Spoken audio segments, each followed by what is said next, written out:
Hello YouTube, it's Foodie Friday when we get in the kitchen and recreate recipes that I'm really hoping that you want to try at home. Now, it just happens to be Valentine's Day. To be honest with you guys, I'm not a Valentine's Day person. I know what you're thinking, oh Cree, you're just saying it because you're single. No, because even when I was in a relationship, I didn't like Valentine's Day. I'm serious. Anyway, that's not what this is about. So I decided to get a little festive, you know, trying to let you know that I'm not bitter and all that, because I'm really not. And also, this recipe has absolutely nothing to do with Valentine's Day. So I had to give you guys something. So here you go. Thanks. So today we're going to be making a hummus tuna salad. Now, I'll be real with you. I've never even tried hummus before, so this is going to be an experience for me too. The reason why I want to try this recipe is because I'm starting to gain weight and I'm feeling some type of way. Not a lot, like 10 pounds, but still. I kind of want to try to nip it in the bud before it becomes a problem, so I'm trying to find healthier ways to eat my favorite foods. So I wanted to try a tuna salad that didn't require mayonnaise. So I came across this hummus tuna salad recipe and I was like, all right, let's do it. So here are all the ingredients that you are going to need. Canned tuna, hummus, sun-dried tomatoes, spicy brown mustard, lemon, onion, salt, pepper, garlic.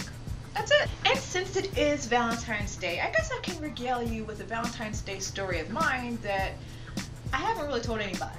I'll be honest with you, it's kind of a long story, but it'll make this go by a lot faster, so I was talking to this guy on MySpace.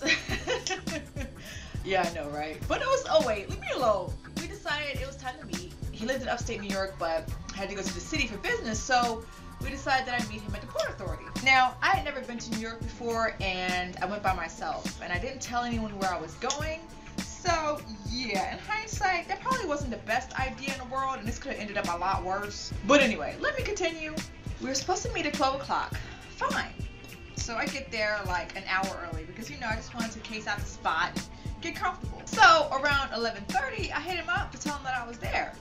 No answer. Okay, no biggie. At 12 o'clock, I called him again. The phone rang this time, but no answer.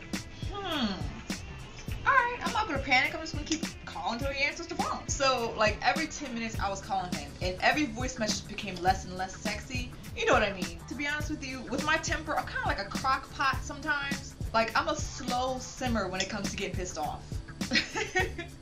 Now, remember, we were supposed to meet at 12 o'clock, right? So, at 2 o'clock p.m., I'm basically making excuses for him at this point. Like, oh, traffic must be terrible, must have been some sort of accident, whatever.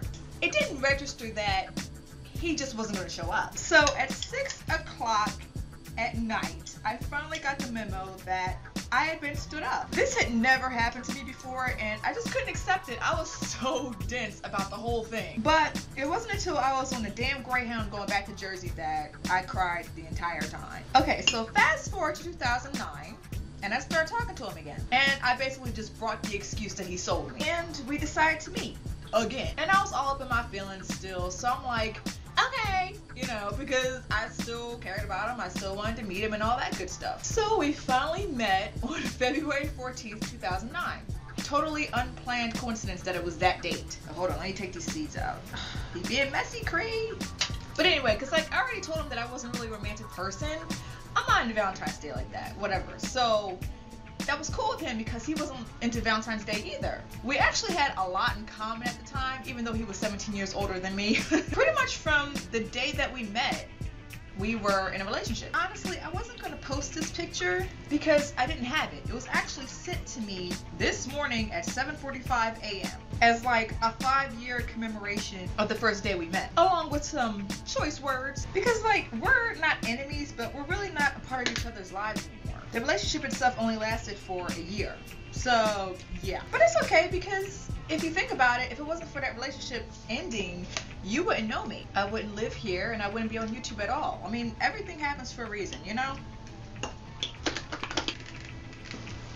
really does benefit you to take the positive from every situation that you're in. And sometimes you can look back on relationships like, oh, what the hell was I thinking, or whatever the case may be, but ultimately, I don't think you would be the same exact person you are now if you didn't go through those experiences. So you have to just look at it like, okay, I'm glad that I got something out of it. So that's my Valentine's Day story.